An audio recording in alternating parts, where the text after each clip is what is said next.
Alam mo, kapag tumatanda na pala tayo, mas priority na natin yung paano maging masaya. Marirealize mo na mas masarap i-enjoy ang buhay pag masaya ka.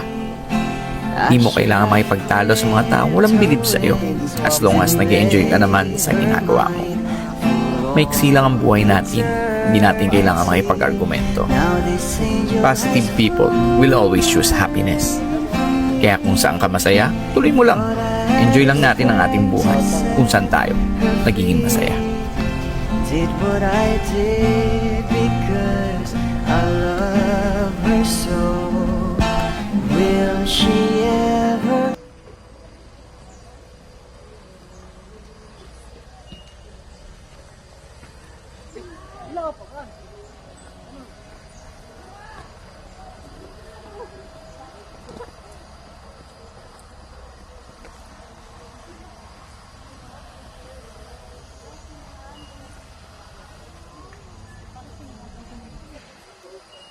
Sisters po.